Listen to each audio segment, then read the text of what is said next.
95% of our life is coming from the programs of life, how to live life that we get in the first 7 years of life. Every human, first 7 years is download, a hypnosis. The brain of a child under 7 is in a lower vibrational frequency. When you put wires on a person's head, you read electroencephalograph, reading brain activity. A child below 7 has a lower vibration than consciousness. It's called theta. Theta is imagination. Oh, that's how kids play a tea party with mud pies, but to them it's a real thing. A kid rides a broom, it's a horse. That's theta, imagination. Theta is also hypnosis. And the idea is this: before you can become conscious, if you don't have any programs, what are you going to be conscious of? So nature makes the first 7 years.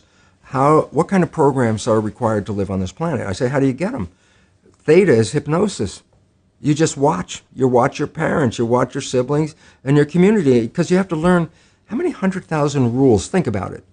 Just to be a functional member of a family and a functional member of a community, there are rules.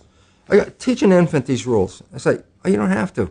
First 7 years, they observe it and just download it. And then I say, well, why is it relevant? Because this is the unfortunate fact. 95% of our life, this is a fact, comes from those programs in the subconscious.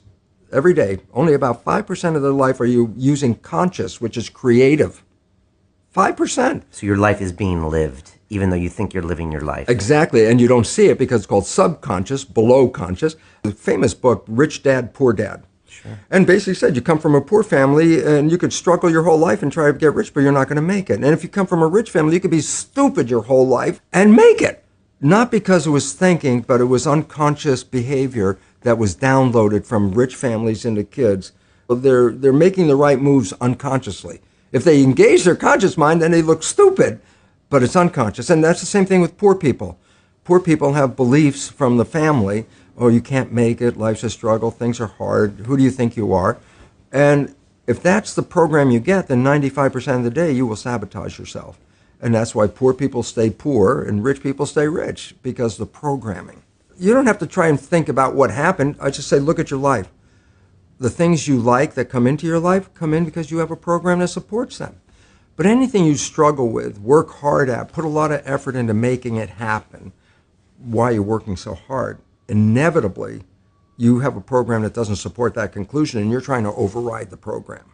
So you don't need to do a lot of shrink and psychology stuff. You just look at your life and say, where am I struggling? Because wherever you're struggling, inevitably it's a program in your subconscious that does not support that destination you've been looking for.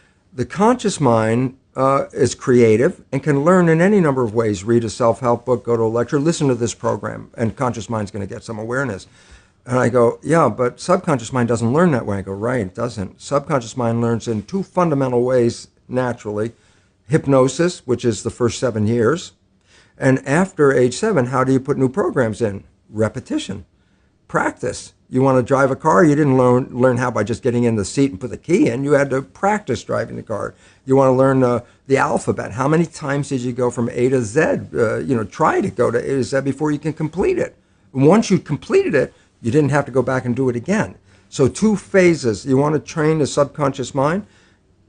Hypnosis, repetition. I like the last one because there's a new phrase that's bandied about called fake it till you make it. Meaning, if you're not a happy person, I say, you want to be a happy person? Then repeat all the time, I'm happy, I'm happy. I say, well, you don't look happy or anything. I say, no, who am I talking to? By repetition, I'm talking to subconscious. Okay. If subconscious gets, I am happy, and 95% of your life comes from that subconscious, there will be a point once the subconscious got, I am happy, you don't have to say it again. Okay. It'll be automatic.